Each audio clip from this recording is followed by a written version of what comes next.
microbial biology from the Department of Plant and Microbial Biology. He proved to be an exemplary student with a record that defies his rigorous course load. In addition, he was a Council advisor for 2 years on behalf of CNR and introduced new students and their guests to UC Berkeley. He's conducted research in the lab of Professor Sheila McCormick in PMB for a year, served as the senior coordinator of outreach for health-related issues in the dorms, but sometimes meant being a counselor, sometimes being an educator, as well as the outreach to local communities. Finally, John was just accepted to Wake Forest Medical School, where we're confident he will continue to experience the same successes that he's enjoyed at UC Berkeley. John?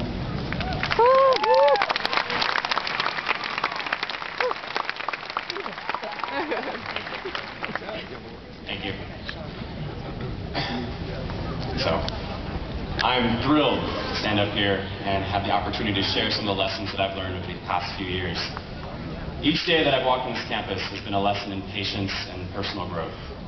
On my first day of class, I dressed up in a nice shirt and a nice pair of pants because I told myself that at Berkeley, I'm surrounded by the brightest students and the most renowned teachers.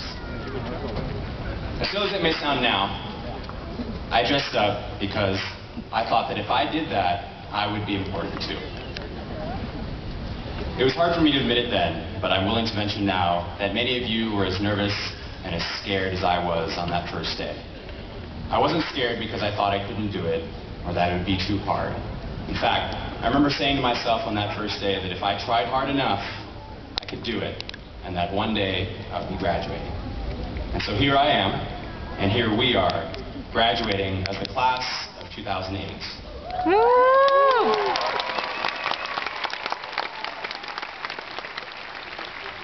In my time in the College of Natural Resources, I've learned that the life we lead consists of a complex interaction among people and nature. As a scientist, I believe that it's only possible to understand and improve the world around us once we look at ourselves and at our environment from a variety of perspectives. Learning works as a process. It's an adventure on which we must embark each day. Never settling for the knowledge already established allows us to ask questions and always search for answers. Learning begins when we recognize when to say, I don't know, but then realizing how to start searching for the answer.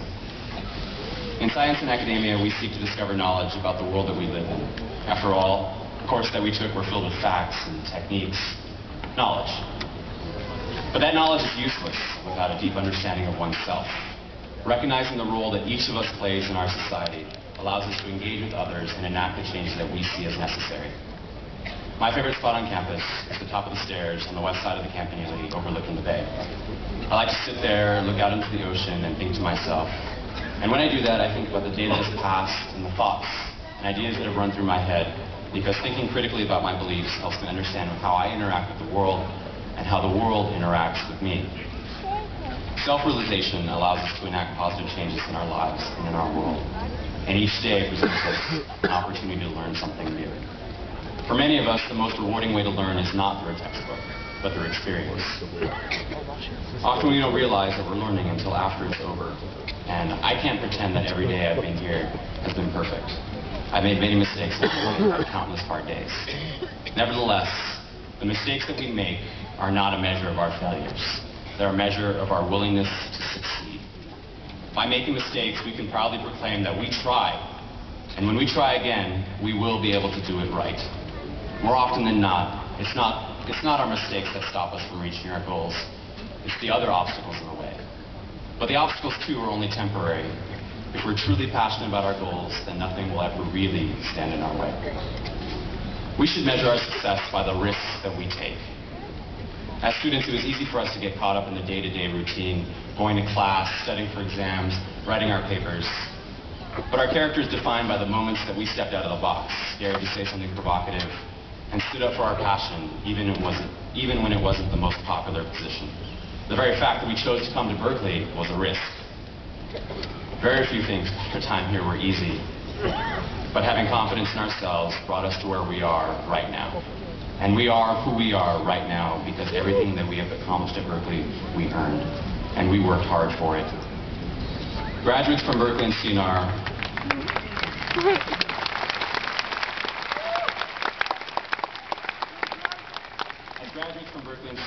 we've interacted with a wide variety of people from all different areas, with all different perspectives and beliefs. It's with these experiences and an understanding of who we are as individuals that we can go out into the world, wherever graduation may take us, and fight for equality for all walks of life. Supporting and helping others leads to rewards that are not measurable by conventional standards.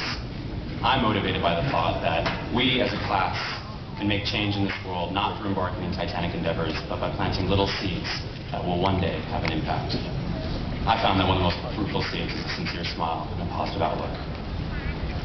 On that first day of class, as I sat in Pimentel, just behind us, I listened to the professor tell us how lucky we are to be at such a fine university, where world-class research comes to life and barriers are broken each and every day.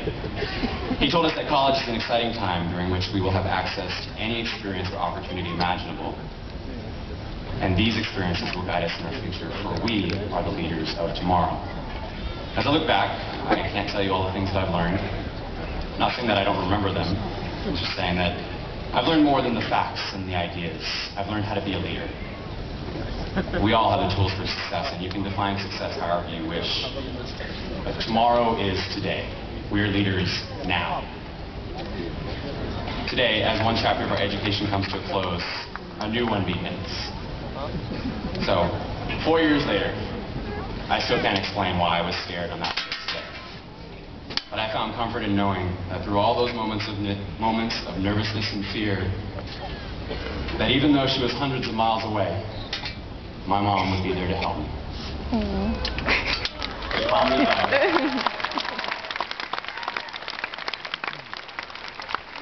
To calm me down and to tell me that more than anything else, I just had to believe in myself.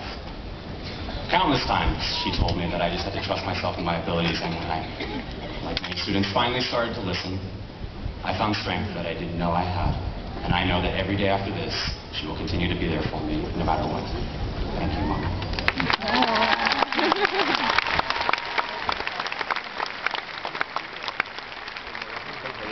We never stop learning. As Berkeley graduates, we're deeply privileged to have access to opportunities that are not available to everyone. It is our responsibility to be leaders now, to make a difference now. If you do the things that make you happy, then you'll find rewards in everything you do. So I leave you with one of my favorite quotations. It's a thought from Mark Twain. There is probably no pleasure equal to the pleasure of climbing a dangerous Alp, but it is a pleasure which is confined strictly to those people who can find pleasure in it. Congratulations, College of Natural Resources, class of 2008. Good luck, have fun, and of course,